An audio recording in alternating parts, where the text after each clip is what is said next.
Okay, so we'll go ahead and get started. I'll introduce myself. My name is Colleen Foster. I'm the City of Oceanside's Environmental Officer. I oversee the city's solid waste and recycling program, also the implementation of our zero waste plan and zero waste program. I'm also the city's contract administrator for the solid waste franchise agreement, currently with Waste Management. I'm really happy to be here today. This is a second part of our workshop series for a zero waste plan update. As many of you may know, the City of Oceanside was an early adopter of zero waste. In 2011, the City Council and City of Oceanside committed to a goal of zero waste of 75 to 90% diversion by 2020.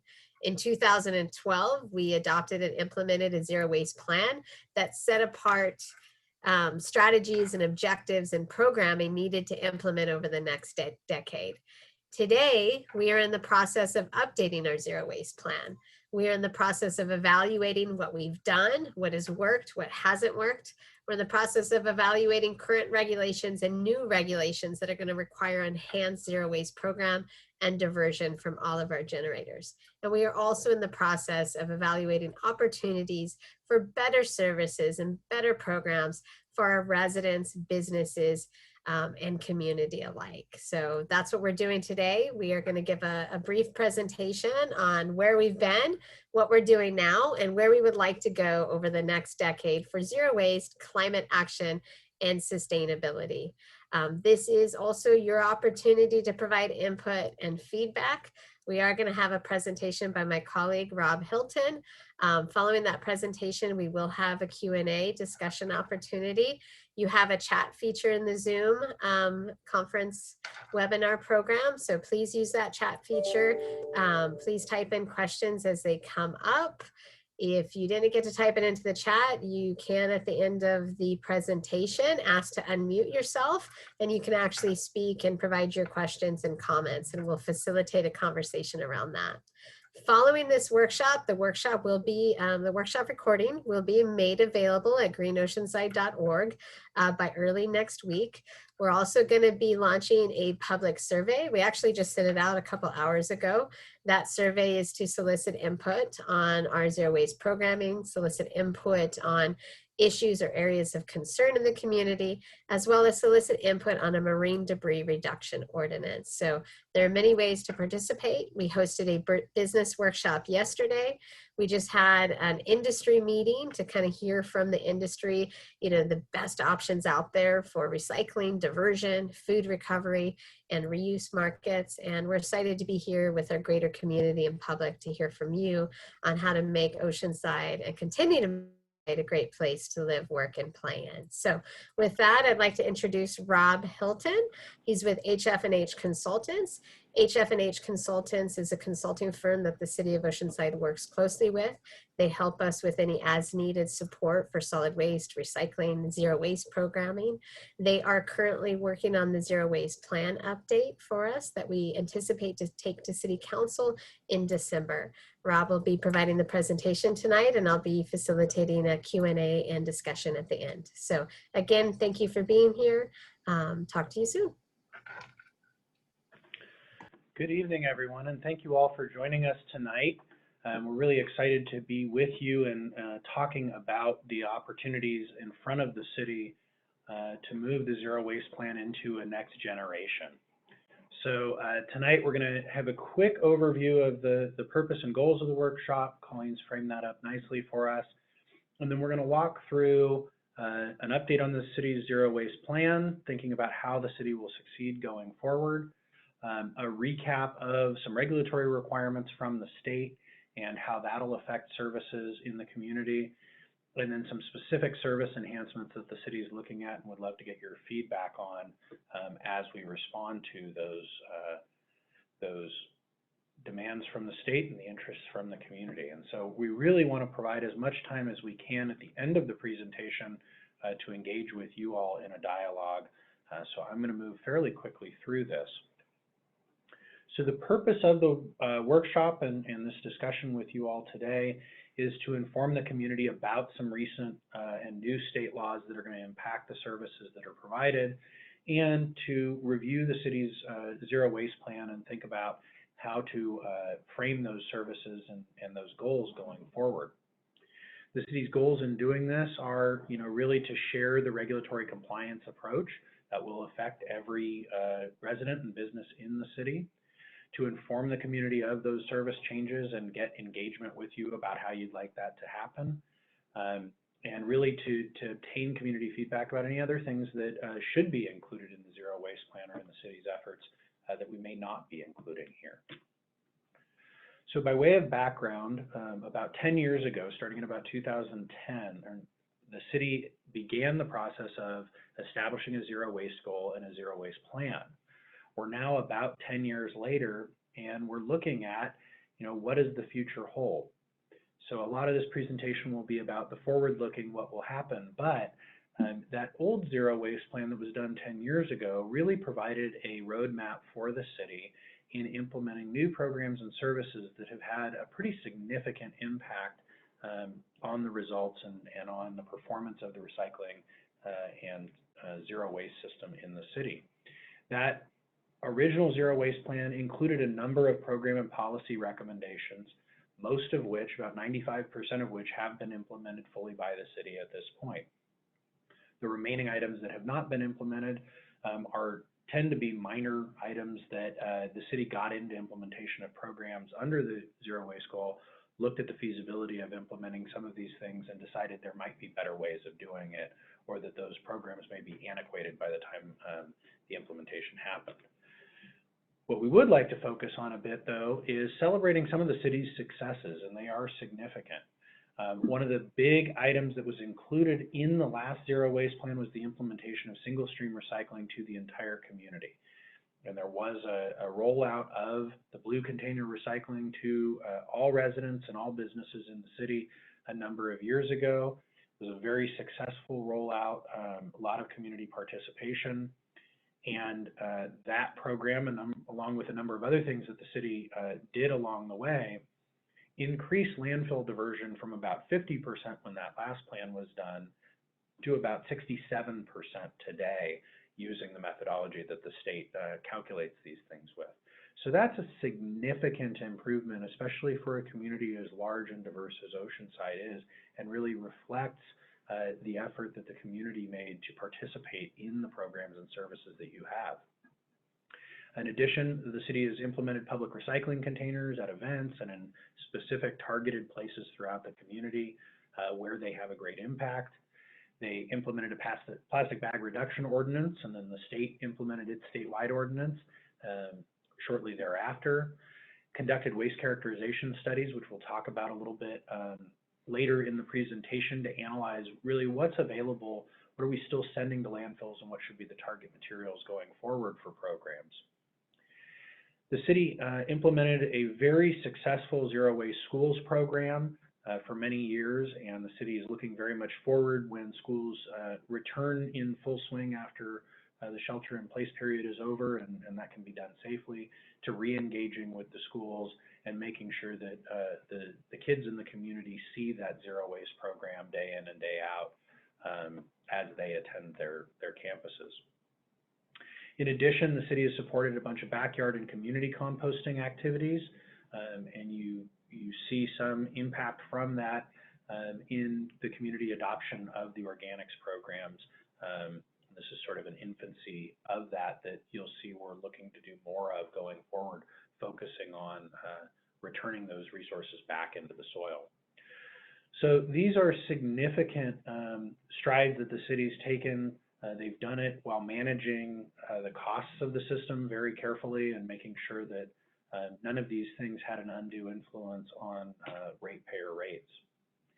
In addition, the city has developed some really phenomenal infrastructure, the Green Oceanside Kitchen, and that is a unique resource that you have in Oceanside. There are only a couple of these sorts of things anywhere. And the concept of the Green Oceanside Kitchen is to provide cold storage and some food prep opportunities for recovered food that might otherwise go to a landfill, but is still safe and still perfectly good for human consumption, and it allows intervention and safe food storage for those items to make sure that they go back to nourishing people. While the city certainly didn't anticipate the impact of COVID or even that COVID would happen as it invested in this infrastructure, it's been a great reminder of why the city made that investment. Through the shelter-in-place period from COVID, the city has managed to use this resource to store 126,000 pounds of food and serve over 200,000 meals during this period where people are really struggling and where there is an acute need. So this really is a fantastic resource and has proven quite valuable for this purpose, and the city has a great vision about how that would continue going forward to nourish the community. This is made possible by partnerships that the city has with the Oceanside Kitchen Collaborative, with Produce Good, with a number of other nonprofits that are really critical to making this work. So going forward, we're in the process of updating the zero waste plan and very much want to get input from the community about what you would like to see in the city's zero waste plan for the next generation. We're very focused right now on compliance in the new agreement, compliance with state regulations, compliance with stormwater regulations through the city's stormwater permit, and making sure that we aren't emitting trash into the waterways. We'll talk more about SB 1383 requirements coming up, but providing organic services to the entire community, and then making sure that we're incentivizing those services and making sure that these things make good sense for the community and that we're structuring things in a way that's built to do that. The city will be looking at a marine debris reduction ordinance, and I'll talk about that in some detail coming up. And the city wants to enhance other programs that we have and find opportunities to look upstream for waste reduction and reuse opportunities. And so the city's focused on enhancing the education and outreach to the community to inform people about how to participate in the zero waste program and how to bring these things into your lifestyle or your business. The city's looking at doing things like fix-it clinics to intervene before things go to landfill and repair them and upgrade them. And then as with the kitchen concept, enhancing the opportunities for food recovery and making sure that good food that should be suitable for human consumption isn't ending up going to a landfill or even a composting facility. So a quick overview of the process. We started by reviewing the zero waste plan that was done a number of years ago, identifying the status of each of the items in that plan, as I said earlier, identifying that cities accomplished nearly all of those things, and that which hasn't been accomplished, there was a reason for. Looking through different opportunities and options for the go forward zero waste plan and what that might look like, and then conducting stakeholder engagement and facilitating a discussion with the community about what they would like to see in the plan. You'll see we're very focused on core services and things that are responsive to state regulations and things that we've heard from the community about, and we want to continue to be responsive to those things. So if there are pieces that we haven't included here that you think should be, this is the opportunity to give us that feedback, and you'll see at the end of this, we have a survey for you to fill out and hopefully provide us some additional input. Ultimately, this will go based on the input that we receive. We'll provide a revised draft of the zero waste plan update to the city, and then that'll go through the process of visiting committee and commission and city council for approval. So there will be a number of additional opportunities for public engagement along that path. So let me talk about one aspect of the zero waste plan. In the old zero waste plan, there was an element of the plan that focused on eliminating the impacts of single-use plastics on the marine environment. And sure enough, that's still a significant issue going forward. In the last zero waste plan, there was a focus placed on plastic bags. Going forward, we're seeing that there's a lot of other materials that are impacting that ocean environment, and realizing that more comprehensive strategies that look at a number of those things may be appropriate. So the city's goal is to reduce that litter that then becomes marine debris by targeting materials that commonly end up as litter, really in response to community and stakeholder requests for this policy. So if you follow that chain, what materials commonly end up as litter? well, as we look through the beach cleanups and the studies that are done, we find a lot of single-use plastics, particularly food serviceware, ends up in that marine environment as litter that then makes it into the water and into the food system. And so we want to prevent those things, and there are a number of communities throughout the state that are doing that. So the proposal here is, instead of polystyrene, instead of those foam food containers, food serviceware should be reusable or compostable or recyclable within the city's system. That's a good concept, but it has a significant impact.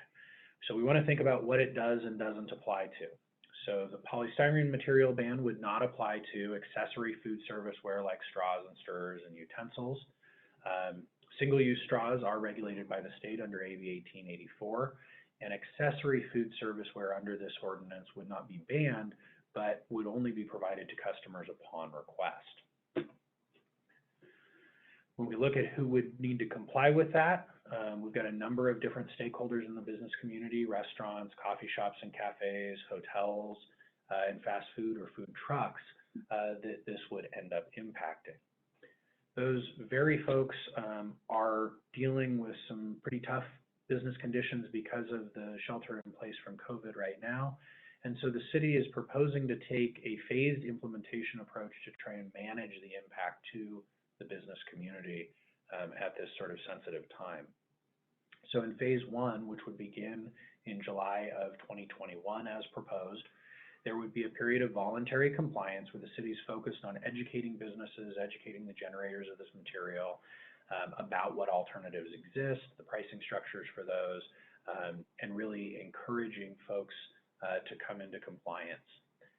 At the end of that year, in phase two, the polystyrene food serviceware would be prohibited, and that would need to be replaced with reusable, recyclable, or compostable materials accepted in the city program.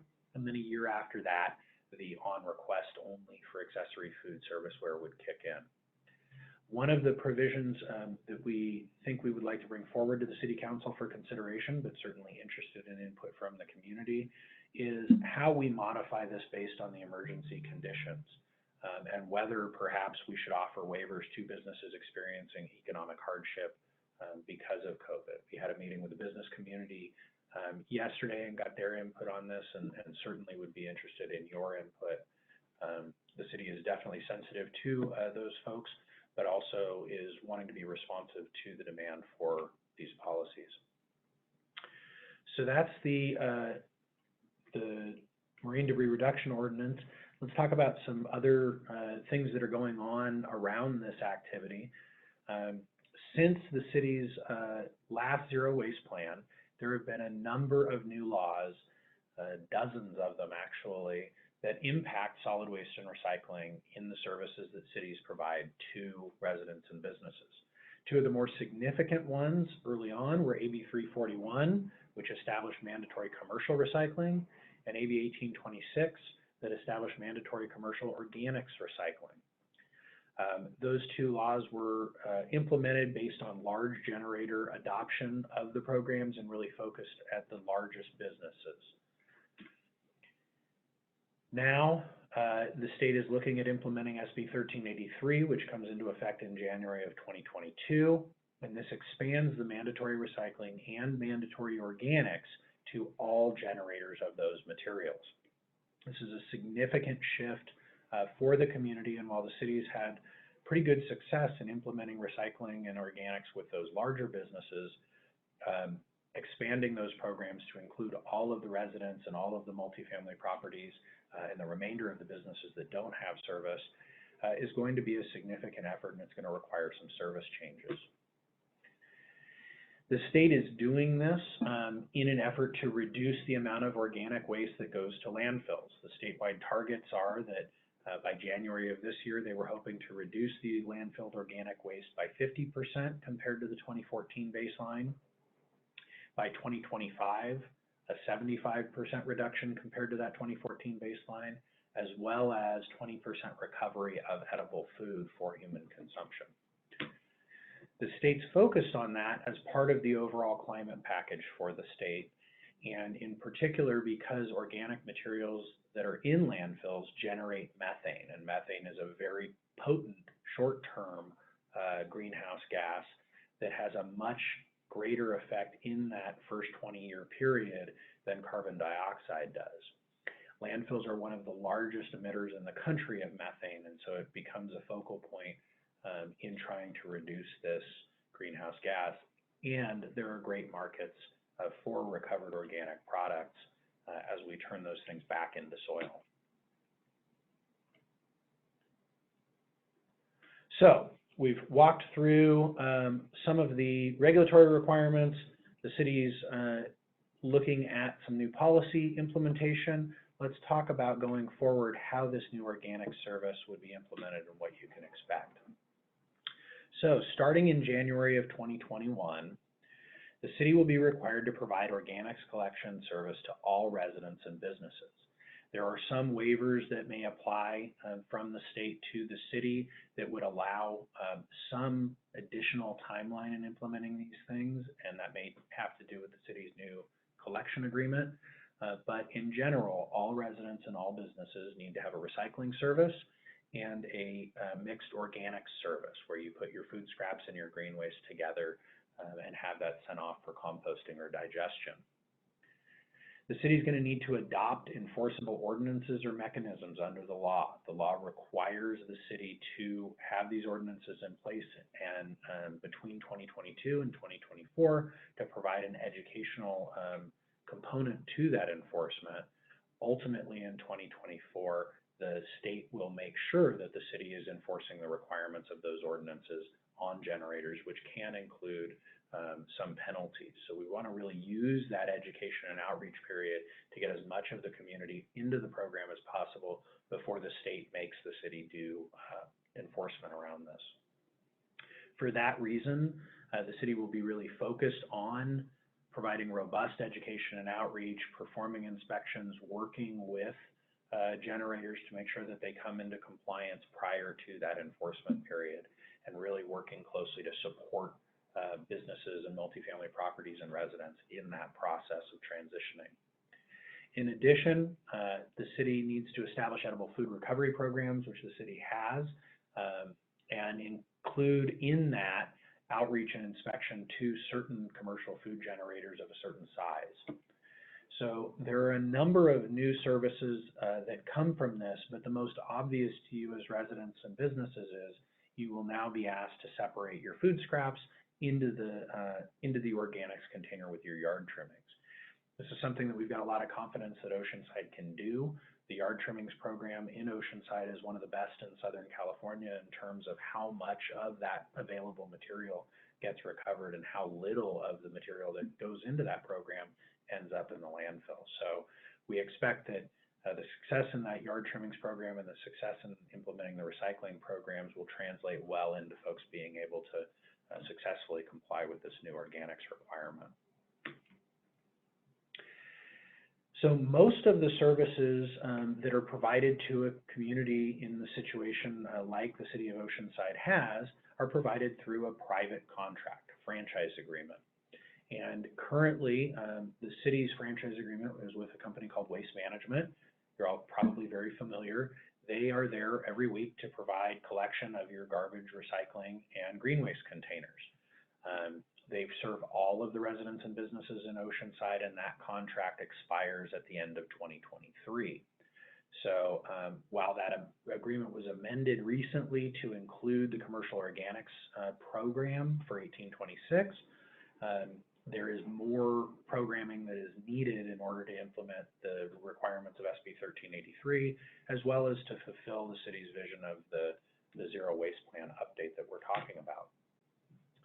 So as that agreement comes to its expiration, and in order to assure the city council and the community of the best value for the services for the new agreement, the city intends to issue a request for proposals for those services. The new agreement will include all of the new SB 1383 specific requirements, all of those organic services that we need, but it's also an opportunity to expand services based on things that the community is looking for. So there will be a number of additional optional programs that the city will seek pricing input from industry respondents on. And we certainly would love to get input from the community about some of the things that they would view as priorities for that. So as we look at enhancing that organic service, particularly, what it means for single-family homes is you'll continue to have your solid waste and recycling container. There's a bit of a question about what would happen with the organics program. Ideally, and as I've described so far, you would have your yard trimmings that you currently collect and place in your green container stay where they are, and you would add to that food scraps and food soiled paper that you generate in your kitchen. And there are many facilities throughout the state that are capable of handling that commingled food and green waste material in their composting systems. It is also possible that the city may need to look at a fourth container collection. If the green waste needs to be processed at a facility that can only accept green waste and is unwilling to accept that commingled mix of material, then residents will need to deal with a fourth container for separating food scraps and keeping them apart from the green waste. The city conducted an organics feasibility study back in 2017, where we looked around the marketplace to identify options for that mixed organics composting. And the city's current composter was unwilling at that time to take the mixed product over concerns for where the markets for the green waste material were going. Under the new arrangement, it will be costly and challenging from a logistical perspective and from just a space perspective at each person's home and in front of each person's curb if we have to have that fourth cart. So in the organics feasibility study, City Council expressed concern about the need for a fourth cart and the cost of a fourth cart and the logistics of a fourth cart. So understand that in doing the RFP process, the city is very much looking to push towards that three container system to maximize convenience and cost effectiveness for the community. That same dynamic applies to the multifamily homes and commercial environments, though there may continue to be some places, particularly with restaurants, where they don't generate a lot of yard trimmings and that separated food scrap service continues to make sense. As we roll out these programs to all of the generators, we're sensitive to making sure that customers can right-size the service for their actual needs. So one of the features of the new agreement and the new service specifications will be allowing a lot more customization for each customer about what size of container they get for each material type. This is really critical as the city's been working over the last several months to implement the commercial organics program in businesses. It's been challenging to right-size that service in the most optimal way for each business, and we've identified that part of the challenge there is making sure there's enough options available. So we are proposing to make that change in the new agreement going forward. Some additional residential services that will be included are holiday tree recycling, making sure that those organic materials get recovered. A backyard or side yard assistance service for disabled single-family customers that are unable to move their containers to the curb. The contractor will provide service at their side yard or backyard or some other convenient location so they don't have to move their own containers. Focusing on on-call bulky item collection programs and maximizing the reuse opportunities and the recycling opportunities before sending bulky items and discarded materials to landfill. So we want to make that convenient for customers to reduce the instances of illegal dumping, for example, but also try and move that up the waste management hierarchy and do more waste reduction and reuse. Looking at merging the on-call e-waste collection program with the bulk item program, again, focusing on convenience and ease of customer use there. And then providing for sharps to be collected and perhaps a limited household hazardous waste program that would collect material at your doorstep or at your home rather than having to go to the household hazardous waste facility.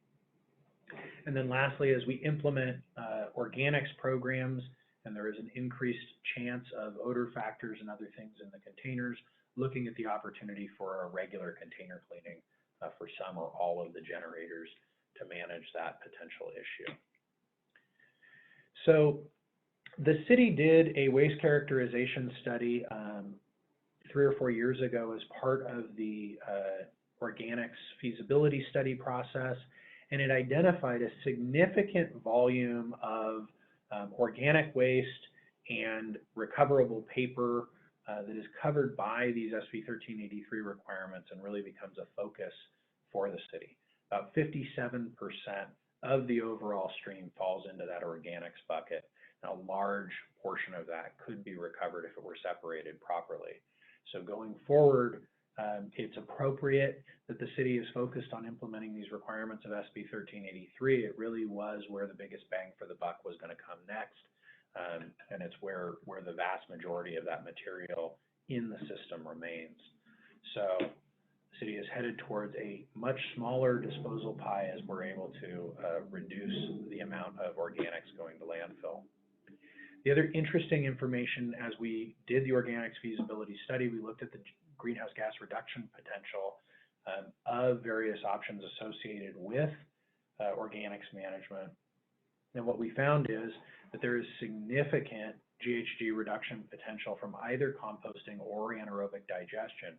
But that anaerobic digestion process that harnesses the methane energy, the bioenergy of the organics really could harness a much larger reduction in greenhouse gases from managing that same volume of material. So the city will be looking at a number of different options for managing organics, but that anaerobic digestion and the biogas benefits of that are very interesting in providing an overall sort of closed loop system for the city. So with that, I'll turn it back to Colleen and we'll take some questions. Thank you so much, Rob. That's so much material and content, but great presentation. I really appreciate it. It looks like we already have some questions in the chat. So I'll go ahead and facilitate those questions first, and then please, add more questions into the chat. And if you'd like to also speak and elaborate on your questions, just request in the chat to unmute yourself. So with that, I'm going to go to the first question. And just as a reminder, everybody, this is being recorded, so you can watch it later. You can let friends know who didn't make the workshop, and there's also a public survey opportunity. We'll go ahead and re-email that out to everyone after the workshop.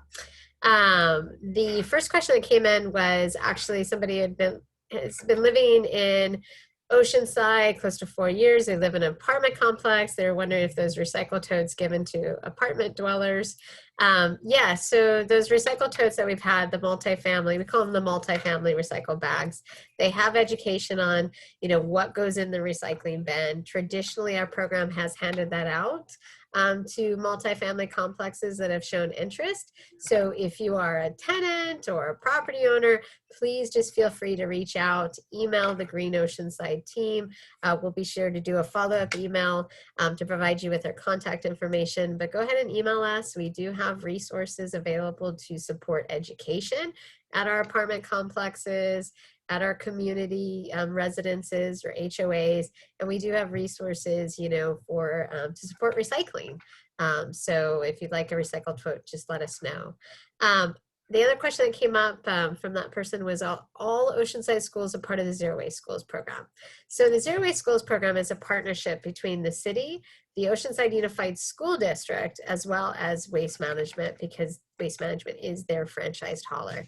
We've been implementing the program for just under the past decade. Through the implementation of the program, we have implemented the program at each and every OUSD school site. So over the past several years, we usually partner with 3 to 4 schools every year to implement an 8-step approach towards zero waste, with a focus on emphasizing recycling, waste prevention, as well as food recovery. So 2019 was the final year for implementation, meaning we made it to the final school. As we head into 2021, we're going to be revisiting the program, looking at ways to enhance the program, and then hopefully really incorporating enhanced recycling services for food scraps in particular. We are in active communication with the school district, to make sure that they are successful as they, get back to the classroom and back to the school sites, and that to help them be successful with enhanced food scraps recycling. So that is on the horizon, and I'm very proud of our partnership with OUSD. We have partnered with other private schools, and we do that on a as requested basis and whether we have the resources available. So if you know of a private school or a homeschool program that would like additional resources for zero waste or education and outreach or additional assistance, please again reach out to myself and my team. So we'd love to help you as well. So the next question, has the city included recycling waste sent overseas as waste diverted from landfills at any point? Incredible work. So thank you so much for your comments. I think that comment was in response to the Green Oceanside Kitchen. But in regards to recycling, you know, recycling, it's funny, especially when I first started, I started with this program just under 15 years ago. And recycling was like the golden answer. You know, you talk to somebody, you know, are you sustainable or green? And they're like, yes, I recycle. Where in reality, recycling is the last thing that we should be doing. You know, yes, it's better than landfilling, keeps materials out of the landfill, but there are issues associated with recycling, which I kind of see alluded to later on in some of the questions. So our zero waste plan historically, and as we revise the zero waste plan, is focused on highest and best use. So we're looking to develop services and programs, as well as a future hauling agreement that really focuses on waste prevention strategies and resources. Reuse markets, we want to be able to hold, you know, reuse events or repair workshops. We're looking at enhancing our programs for food recovery. We're feeding people, not landfills. And then even potentially looking at, you know, programming to support, you know, feeding animals. Again, recycling, composting, it's a wonderful thing to do. We are excited to develop systems for that, but ultimately we want that to be the bin of last resort.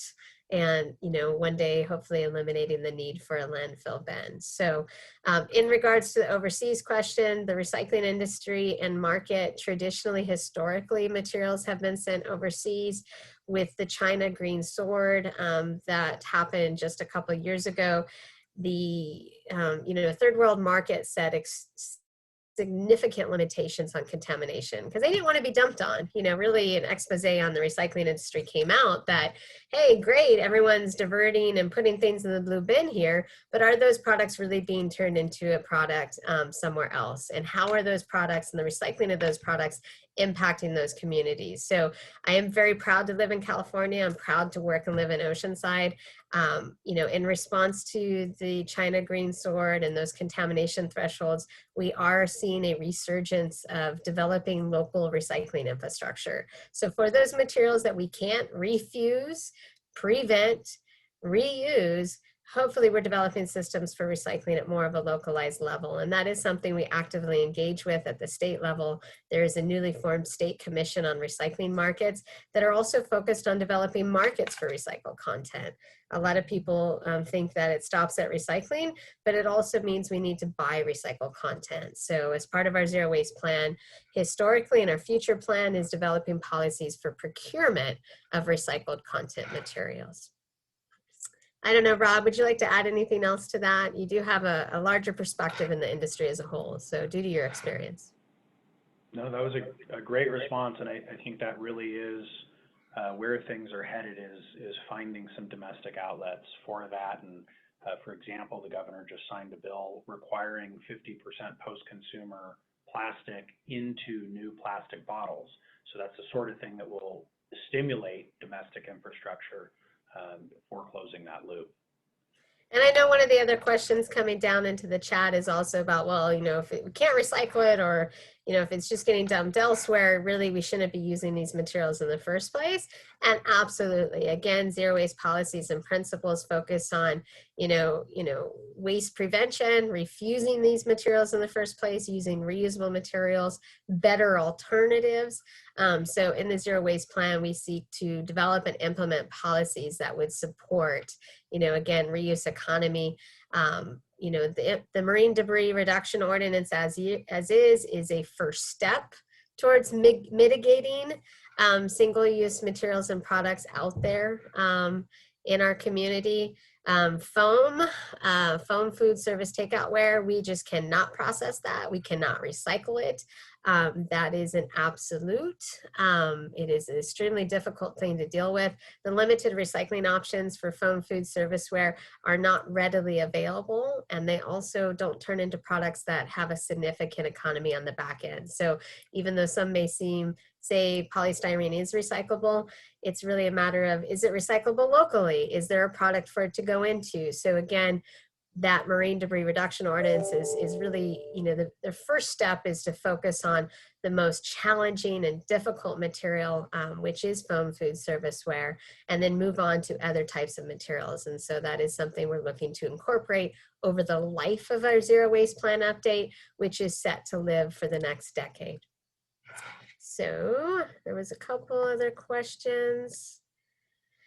So I think this next question was about the waiver for the marine debris reduction ordinance. So currently in draft form, we're trying to find a way to be successful with moving forward with our sustainability goals and our waste prevention goals, while also being sensitive to the reality of today and to this pandemic. Prior to COVID hitting, we were, drafting an ordinance that, was going to have a quicker implementation phase, and it was going to have a similar scope, but definitely maybe a little less sensitivity to the economic realities of what we're facing in a COVID world, as well as other natural disasters and major issues that are happening. So the current marine debris reduction ordinance, yes, does set up for a ramped up approach towards this. It does allow for, in a waiver process that would intended to be temporary, to help with that transition, to help that business,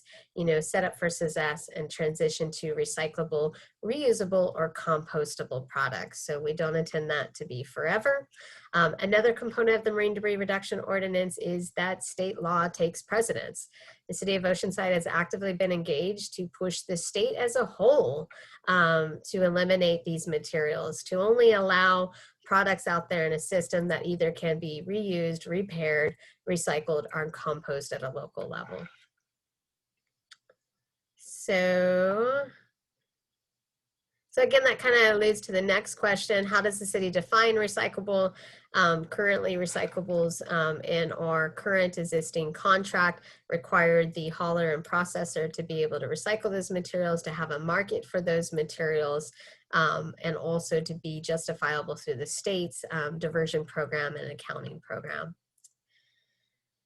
Yes, would it be better to phase out all single-use plastic foodware products like plates and cups? Yes, I think the direction is to eliminate single-use products and packaging.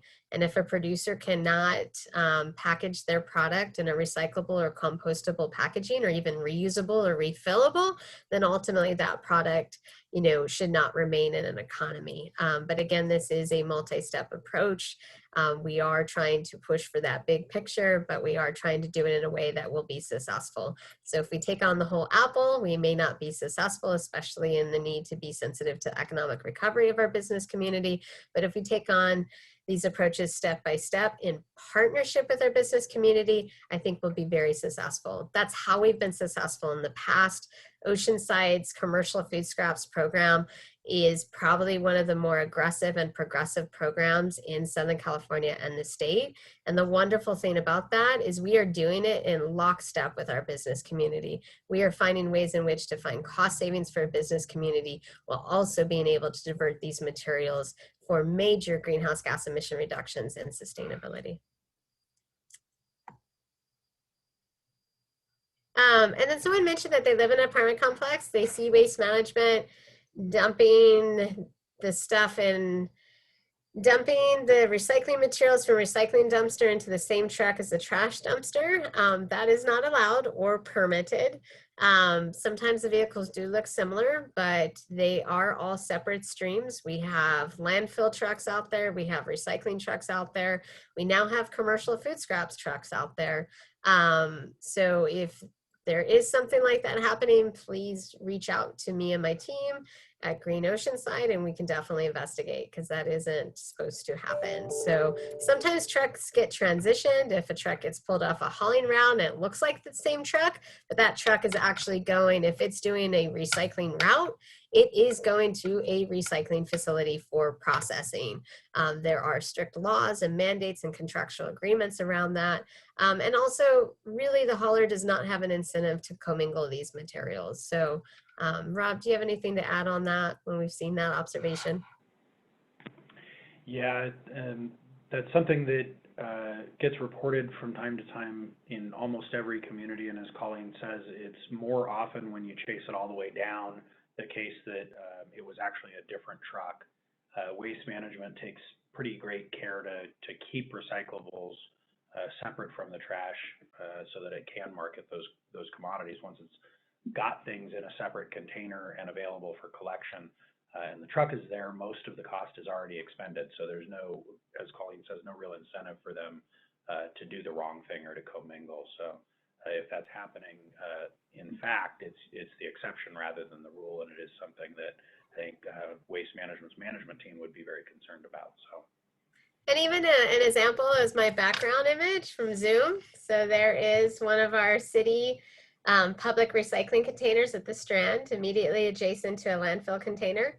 When we rolled out public recycling along the Strand, the most comprehensive public recycling program across the state for a coastal city, one of the first complaints I got is it's all going in the same vehicle. And so just as a little backstory to that, these cans on the Strand are serviced by one vehicle. It's just a normal truck with a cage in the back. The recycling containers have clear plastic liners, and the trash containers have black liners. So basically, Sal is actually our guy here in Oceanside. He's throwing the clear plastic liners in a pile with the black liners, and then they take it to a transfer facility that I actually have oversight with, and they put those two bags in two streams in two separate roll-offs. One roll-off has clear liners for recyclables, and the other roll-off has black liners for landfill materials. So that's some of the background that people may not see on the front end.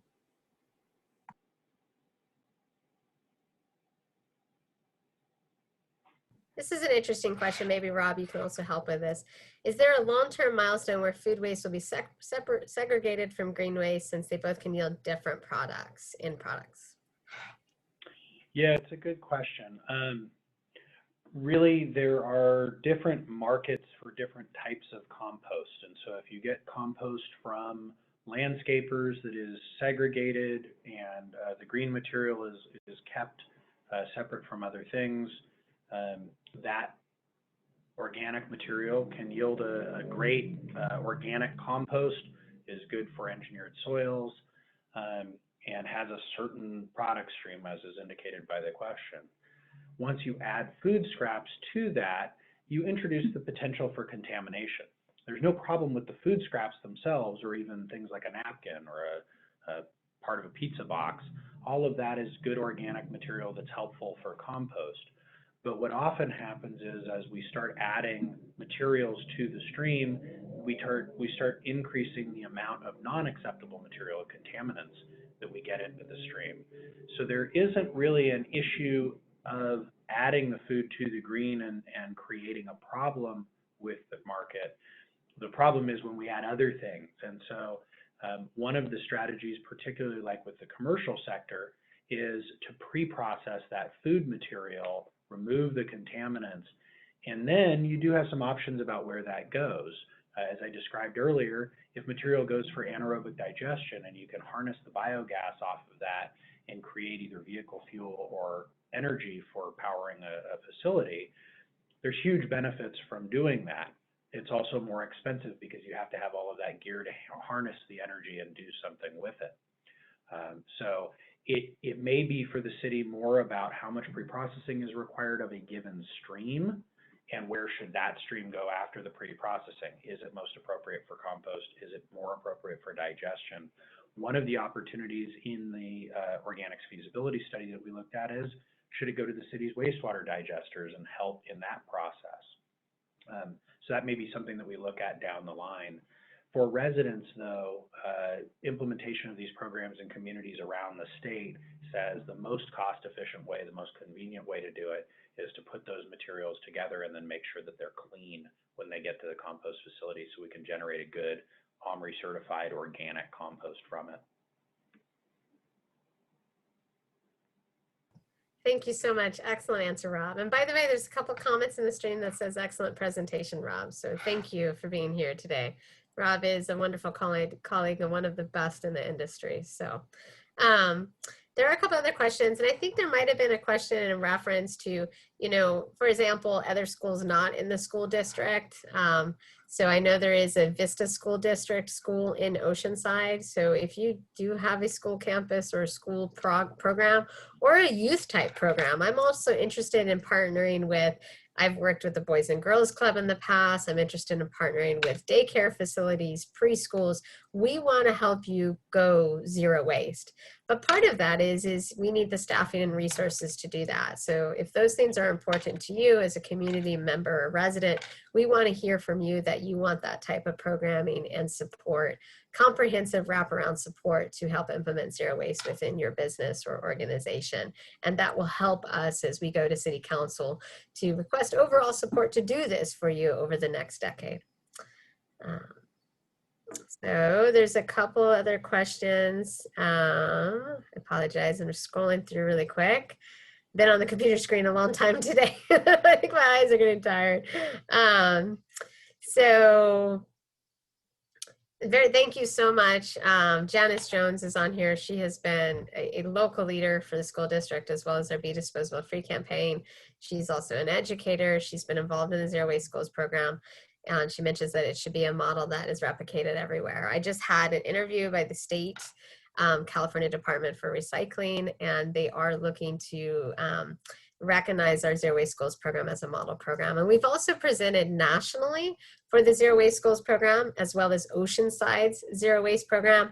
And I've also been invited internationally to speak. I've spoken in Peru as well as Australia about what Oceanside and our schools are doing for zero waste. So kudos to you. You know, our community, Green Oceanside, the campaign was developed a decade ago. And that campaign is not just the city, it is the residents, the businesses, the schools, and our community partners that you know, help us achieve diversion and success. So we have really become a stakeholder and leader, and I'm sure Rob can speak to that as he's worked with other cities. People actually ask, what is Oceanside doing for zero waste? So kudos to you. Okay, so there's another question. Having moved from a community where composting is mandatory, I'm delighted to see this progress. Would love to see the timeline moved up if possible. Does City of Oceanside acknowledge the early adopters like ocean-friendly restaurants in a way that encourages others to follow suit? The ocean-friendly restaurant program is phenomenal. I was actually just earlier today at a field site visit at Privateer, a local and wonderful restaurant here in Oceanside. And I was helping him set up his new food scraps recycling program. And it was so easy. As I'm talking to him about potential contaminants in the food scraps container, he reminded me, I'm an ocean-friendly restaurant. I don't have plastic. I don't have plastic straws.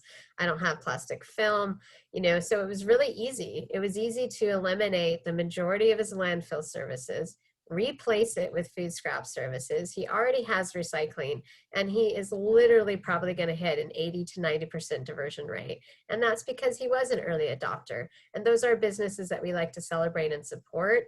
And those types of businesses make it easier to facilitate these programs for businesses that are a little bit more nervous. And they've helped bridge the gap. In one short month, as we've rolled out food scraps recycling, we've rolled it out to over 600 businesses in Oceanside.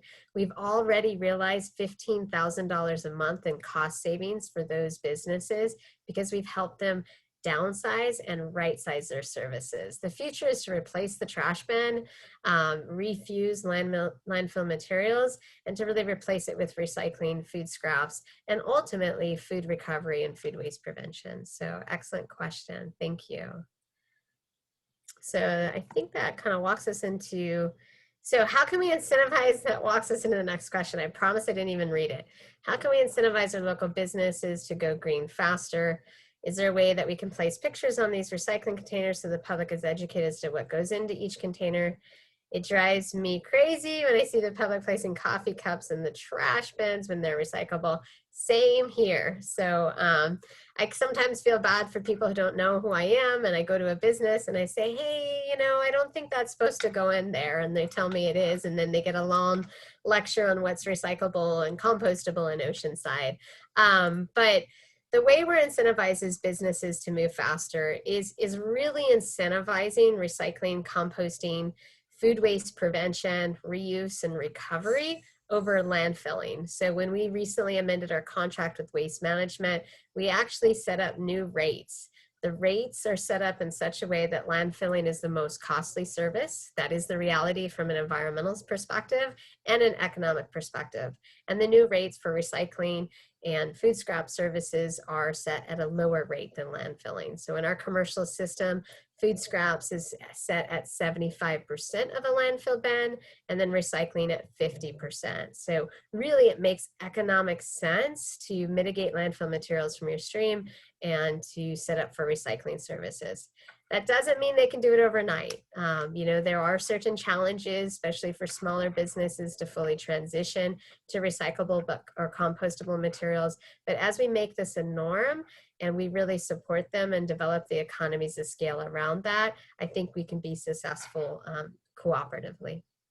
And yes, better signage all around. With our rollout of our new program, we're providing every business with starter kits that include signage, brown food scraps bin, recycling bin, as well as technical assistance. We've modified all of our technical assistants to not only provide field visits if they like, but if they're uncomfortable with that or too busy, we actually set up technical assistance Zoom appointments and FaceTime calls, and we meet with them anytime, day or night, to help them be successful. The next question, will compostable serviceware be able to go into the green waste bin, food waste bin? So as a reminder today for residents have a recycling bin, landfill bin, and green waste recycling bin. Yard trimmings, wood waste, that is the only thing that belongs in your green waste bin today. We are looking to develop systems and services so that hopefully residents can add food scraps into that green waste bin. That will make most sense, but those systems are not in place yet. We are currently in the process of updating the zero waste plan. That will be the framework for a future solid waste franchise agreement. We will then be going out to do an RFP to get those types of services in place and hopefully be adopting services that will allow for residents to recycle their food scraps at the curb no later than 2024 in compliance with state law. That doesn't mean you can't do something now. We have an array of programs to support backyard composting. We just relaunched our backyard compost program this summer. And for the first time in years, within 48 hours, we had over 400 residents subscribe to receive a free backyard compost bin. So we're having to reorder supplies, but that's programming we're trying to bring out to the community. We have DIY compost bin classes. We have fantastic food recovery, culinary arts classes with local partners such as OCEANSIDE Kitchen Collaborative, as well as the San Diego Food System Alliance. So there's a lot of opportunity to keep food scraps out of the landfill bin today. The next question was, where is recycling being handled on Camp Pendleton? I read in the previous plan that Green Oceanside was looking at this. We always look to partner with our neighbors. Camp Pendleton is kind of a city and country on its own. They have an extremely robust and localized recycling program. They have their own recycling facility on site.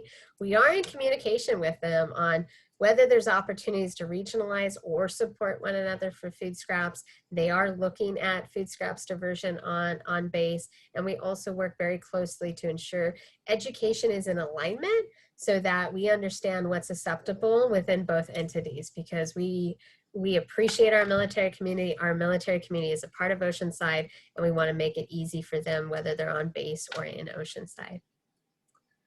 And thank you guys for all the compliments. All of this is part of the Green Oceanside team. I also have to give a huge thank you to our city staff team, two of which are who are on this call today, Annika Anderson and Adrina Hernandez. They do a phenomenal job. We've had many other staff team members do a great job to support Green Oceanside. And I also have to recognize our leadership, our commissioners, as well as our city council, who has really taken the proactive step to be a leader for zero waste. So education is really important. Thank you. We need those types of comments. All of these comments are going to help us define what we need to do in the zero waste plan. So when we get comments saying we want more education, we need more support, that allows us to say we need to build this into our programming, we need to fund it, and we also need to set it up with our hauling agreement. I think I answered the Vista Unified School District school. And again, if I didn't answer something, please contact me offline. I'd love to talk to you. Kudos to Privateer, The Plot, Wrench and Rodent. We have some of the most amazing restaurants. I hardly go anywhere else. I rode my bike today to Privateer. So great restaurants. We have the first zero waste restaurant in San Diego and one of the few on the West Coast of the United States with The Plot. So please support Jessica and David and all of our great restaurants. So I don't hear a lot about these workshops and educational classes. We're continuing to grow our outreach. Today, the majority of information about our zero waste workshops or Green Oceanside workshops, all of that can be found at greenoceanside.org. We have a Green Oceanside events page. We're looking to even provide ways in which to find that simpler and easier on the main city page. But greenoceanside.org is your one-stop shop for sustainability. I'm very fortunate to partner with an amazing Green Oceanside team that, supports programming and services for water conservation, stormwater pollution prevention, watershed protection, energy, and climate action. So Oceanside has a lot of great programming. If you haven't heard it or you did not get an email, please contact us and we will get you on all the email groups so you can hear of the upcoming webinars and workshops. So just trying to make it through. Synthetic turf, artificial turf on city land. What policy or ordinance can be passed to stop synthetic turf, artificial turf on city land? As you know, synthetic turf cannot be recycled. It can contain PFAS, lead, and other toxic chemicals. All of that is good commentary. We can definitely talk to kind of our landscape management folks. The city has adopted, I believe, the California landscape ordinance for water conservation. There may be some limitations on turf. I know from our conservation folks, we try to, not really promote synthetic turf. We try to promote other opportunities for drought tolerant and conservation oriented landscapes, but that's some great feedback that I can reach out to my team and see if they can get back to you on. So there's a question, I think we even may have Main Street on the call, but can we advertise when the farmer's market and Sunset Market starts back up again? I know the farmer's market is back in action. They've been in action for a while. So maybe Main Street, if you're on the call, you can help answer that in regards to Sunset Market. So will the bioplastics that are called compostable be able to go into the food waste bin and break down in some sort of industrial composter? Gosh, I've been on so many state regulatory calls on this. This is a big issue of discussion right now across the state and the industry with lots of lobbying giants. Rob? Yeah, I think the reality out there is the composters and the digestion facilities are telling us they don't want this stuff. And while many programs throughout the state accept them, quote unquote, because it provides some convenience and gets people using something other than petroleum-based plastics, the reality is they fail to break down in normal composting processes, and you end up with a big glop of supposedly compostable bioplastics at the end of the process. There are some industrial composting facilities that will reintroduce that product enough times until it breaks down substantially, but it really is best to avoid that and to kind of go upstream. Bring your fork, bring your chopsticks, do something reusable or avoid the use of it in the first place rather than using those single-use items. that's really kind of the best way to deal with it long term. Excellent answer. Thank you, Rob, so much. So I think that actually concludes all of our questions. We'll stay on for, oh, well, there's a new one, sorry. Does Green Oceanside put on beach cleanup events?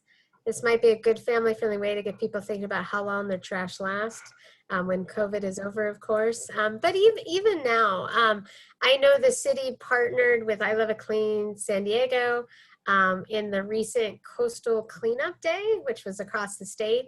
And the beautiful part about that is they did it virtually. So instead of having massive cleanups with massive groups of people, they engaged the community at large to clean up their own neighborhood, their own street. You know, I think I have my colleague Mo here from our watershed protection group, but really it all starts with you at the home and your community. And what ends up in the ocean is through our storm drain system. So we need to keep it out of our storm drain system. So a lot of times people ask for beach cleanups, but I like to encourage them, hey, let's set up a neighborhood cleanup, a street cleanup. And I think that's what we're gonna look at towards the future. But yes, as we get out of the COVID world, there are beach cleanups throughout the year. I know Surfrider's done a phenomenal job. Other organizations have done a great job to put cleanups. But again, let's start with you, your home, your family, and your place of business. And I think we can do a great job all around to protect our waterways. Talking about people throwing on the ground because they think they're compostable, please do not do that. Compostable doggy bags, I get so frustrated when I see them. They used a compostable doggy bag, they packed it up in a doggy bag, and then they left it on the ground.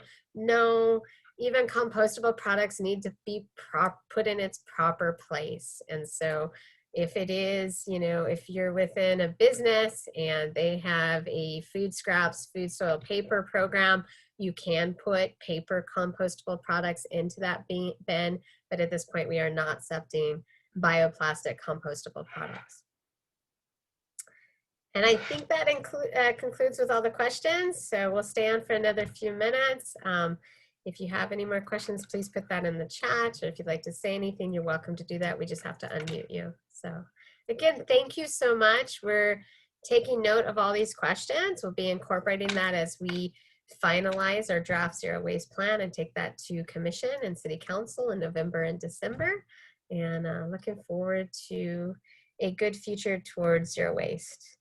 We did have another question on buyback centers currently at Oceanside. We do have the recycling buyback center through Waste Management on Industry Street. Over the past several years, and probably Rob can talk about that, there has been a lot of closures of CRV recycling redemption centers. I know we are trying to bring that infrastructure back. Recycling needs to be accessible to all people. So Rob, would you like to talk about that for a second? Yeah, let me unmute myself. Yeah, we've lost almost 2/3 of the buyback facilities that we used to have throughout the state. And it really is not a problem of funding for the program. We're paying in our nickels and dimes in adequate amounts.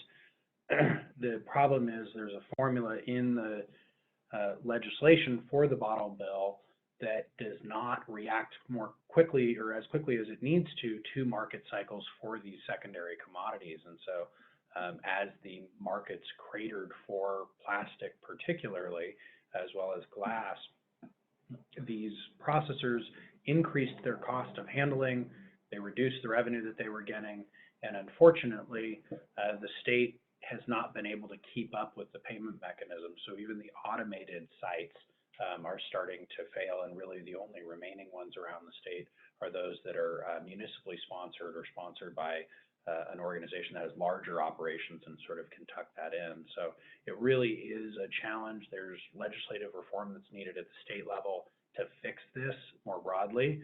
But for Oceanside, we do envision continuing to have a buyback center available through the franchise contract, through that municipal support at a minimum. But we get the note, we need to increase access to those things. And I think continuing to lean on the state to fix this system holistically is really the key. Cities like Oceanside, even cities like San Diego, don't have the resources to prop up something of that size and scale. It really takes the state doing it as a group.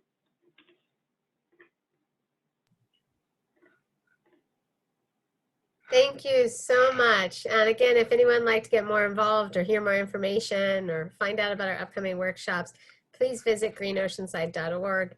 If you have any questions, please feel free to email us at greenoceanside@oceansideca.org. Also, we just put up the last slide.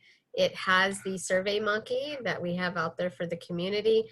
We really want your input, so please take the time to fill out the Survey Monkey.